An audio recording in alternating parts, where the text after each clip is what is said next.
ingin mempresentasikan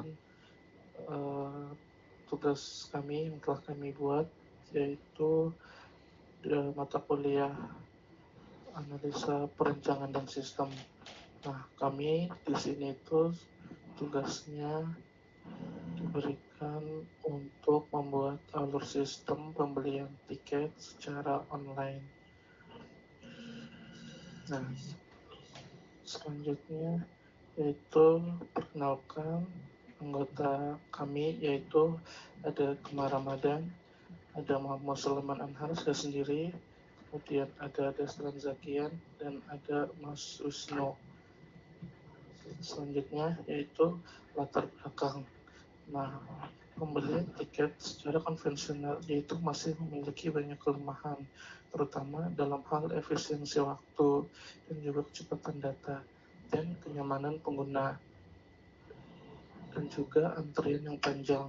Resikonya yaitu suka mengalami kesalahan dalam pencatatan serta keterbatasan informasi dan membuat proses transaksi menjadi tidak optimal. Selain itu, peningkatan kebutuhan pengguna terhadap layanan digital mendorong perlunya sistem yang mampu memberikan akses cepat, transparan, dan juga dapat diandalkan kapan saja. Kondisi ini menuntut adanya aplikasi pembelian tiket yang mampu mengotomatisasi semua proses yang menyediakan informasi real time dan meminimalkan kesalahan manusia. Tujuannya yaitu pembuatan dari aplikasi ini dimaksud untuk menyediakan solusi digital yang dapat menyederhanakan proses pemesanan tiket. Tujuan utamanya adalah meningkatkan efisiensi transaksi, mempercepat akses informasi, dan juga memberikan pengalaman pemesanan yang lebih praktis bagi pengguna. Selain itu, sistem ini bertujuan untuk membantu penyelenggara dan mengolah data penjualan tiket secara lebih terstruktur, akurat, dan terintegrasi, sehingga proses monitoring dan pelaporan dapat dilakukan tanpa hambatan. Nah, selanjutnya yaitu ada UML, yaitu sebuah flowchart, dan akan dijelaskan oleh teman saya yaitu Mas Wisnu. Dipersilahkan. Ya, terus selanjutnya di sini ada flowchart. Nah, flowchart ini menggambarkan alur proses pembelian tiket kolam renang secara digital. Jadi tujuannya adalah memastikan pengguna itu bisa membeli tiket dengan mudah. Nah, di situ kan ada mulai proses. Terus proses dimulai ketika pengguna membeli sistem atau aplikasi pembelian tiket. Nah, terus lanjut ke login. Ya, login. Nah, proses dimulai ketika pengguna membuka sistem atau aplikasi pembelian tiket. Terus di selanjutnya ada cek login pengguna. Jika sudah login, lanjut ke pembelian tiket. Nah, jika belum login, pengguna diminta melakukan login registrasi terlebih dahulu. Nah, terus di situ ada lagi pembelian tiket. Terus setelah login, pengguna memilih jenis tiket yang ingin dibeli, misalnya tiket dewasa atau anak-anak. Terus selanjutnya ada pengisian data pembelian. Pengguna kemudian memasukkan data pembelian seperti jumlah, tiket, kategori, atau informasi lainnya. Terus ada tampilan detail dan total harga. Nah, sistem akan menampilkan detail pesanan dalam dan bisa ulang. Terus ada validasi data oleh pengguna. Sistem menanyakan apakah data tersebut sudah benar. Nah, terus metode pembayaran. Metode pembayaran misalnya transfer atau e-wallet atau pembayaran di tempat. Nah, di situ proses selesai. Jika pembayaran diproses, maka pembelian tiket dinyatakan selesai. Ya. Ya, selanjutnya ada use case, boleh dijelaskan oleh Mas Wisnu. Ya, terusnya di sini ada use case. Di sini use case ada melibatkan dua aktor. Aktor pertama yaitu ada pengguna dan yang satunya ada admin. Nah, yang aktor user itu atau pengguna bisa melakukan login, melihat daftar tiket, membeli tiket, melihat riwayat transaksi dan logout. Nah, aktor yang kedua itu admin. Admin bisa login juga, terus melihat daftar tiket, mengubah harga tiket, terus logout. Terus login, baik user maupun admin harus login untuk mengakses fitur. Terus di sini ada user ya bisa memilih dan membeli tiket melalui website.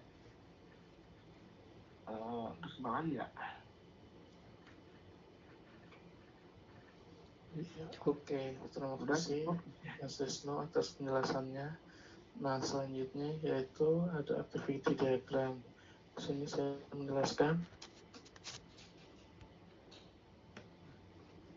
langkah awalnya yaitu start, terus customer itu melakukan login. Setelah login, melakukan melihat daftar tiket. Nah, setelah melihat daftar tiket, customer akan memilih nih menu tiket apa aja yang tersedia. Setelah cocok, kemudian customer menginput tanggal. Setelah menginput tanggal, customer akan diberikan detail rinciannya. Setelah dilihatkan detail rinciannya, itu muncul pilihan metode pembayaran. Nah, di sini terjadi proses pembayaran oleh sistem. Nah, sistem ini kan verifikasi proses pembayaran customer tersebut. Jika gagal, maka sistem akan kembali lagi ke pilih metode pembayaran tersebut. Kemudian, jika verifikasi oleh sistem berhasil, maka sistem akan generate electronic ticket.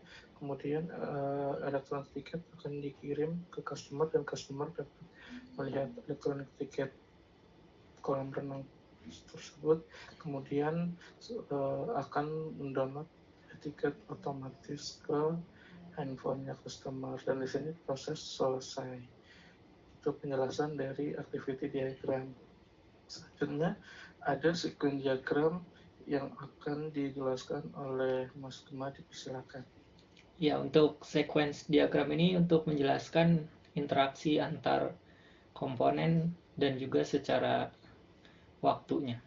Nah, di sini komponennya ada customer, ada sistem, ada database, dan juga dashboard. Nah, pertama itu customer akan melakukan login. Setelah itu data pelanggan ini akan dicek di database, lalu divalidasi juga datanya, ID atau passwordnya. Lalu kalau sudah benar, balik lagi ke sistem, lanjut balik lagi ke customer dan berhasil. Selanjutnya juga dia akan menampilkan dashboard ya.